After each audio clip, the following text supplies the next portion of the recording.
After a month-long frustrating ass wait with multiple breaks and pointless PEV episode, we finally got to see the first Leon vs Gianta.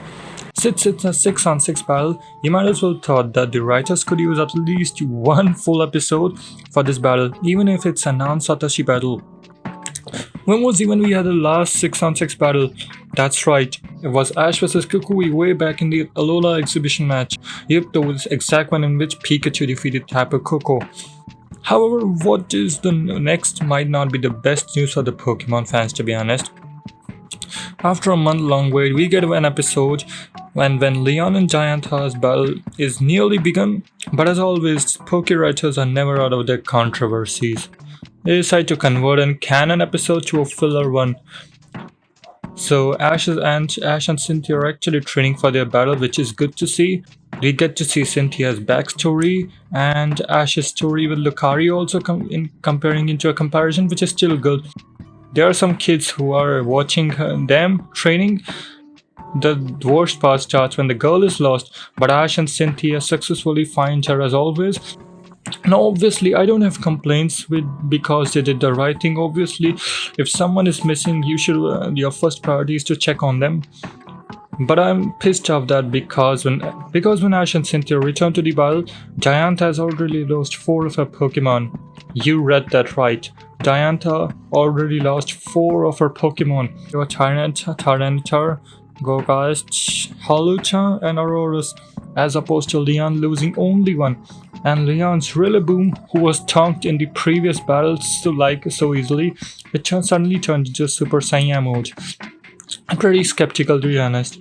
I mean, the complaint is that they could have used this filler for some other episode.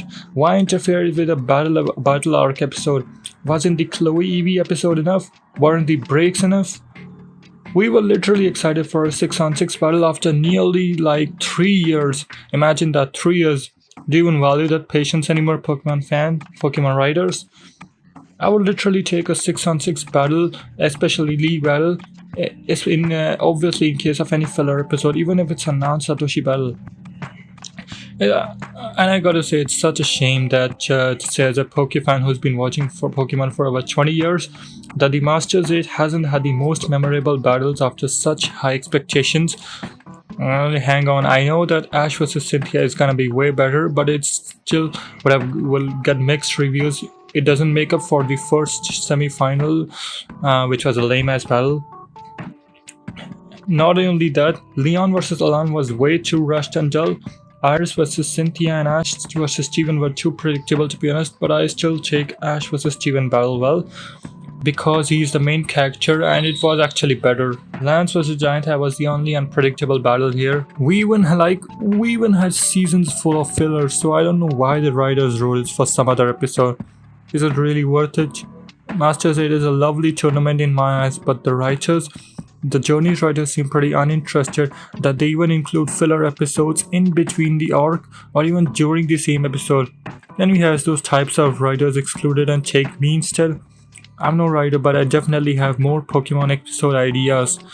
I definitely know how to make a better battle episode. This battle really was a 2-on-5, and even the Mega Gardevoir vs Mega Charizard seemed a bit short to me, though it was still acceptable for a battle where we barely even saw any full battle. I know that the writers would make Ash vs Cynthia way better, but it still gets mixed reviews again, I'm saying. And for information, these pointless filler episodes, whether it's Lost in the League in the Black and White arc, or the Chloe Eevee episode, or the first half of Gianta vs Leon episode, they kind of makes us lose interest when we are just getting into the Masters 8 groove. Pretty excited. The only thing worth watching in the first half was obviously Cynthia's backstory and their training. The little girl seemingly lost because she was just busy seeing her favorite Pokemon, which is it's a pretty dumb idea to overshadow an important 6-on-6 battle. They could have kept this for some other episode. And there's also this direct curve from Leon after their battle finishes.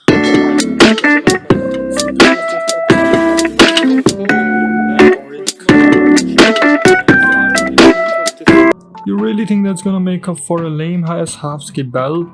A big no. Although I think I've given enough backlash to the writers, a few last words.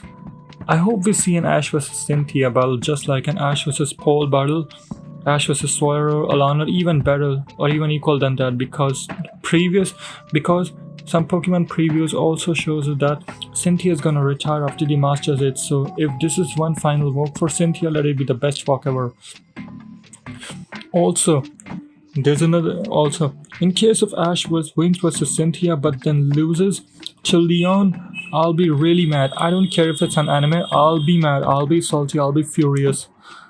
Because I will complain because it's my channel and I don't go quite in disapprovements. Apologies. If in case Ash and Leon's final battle ends in a draw, I'll gladly accept it. Yes, I will gladly accept it. It feels like a win. Securing a draw against your strongest undefeated rival in a tournament final and taking out this ace Charizard, that's a seriously way better finish than losing yet another Pokemon tournament. Just think about it. Ash has arrived really close to his strongest, and I would definitely not accept his defeat here gracefully. Even a draw would be cool with me.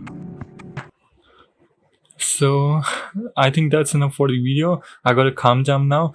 So, I'll see you the next time. We are just waiting for the Ash vs Cynthia battle to end, and I'll generate a separate review on that. So, check it official, guys, and so long.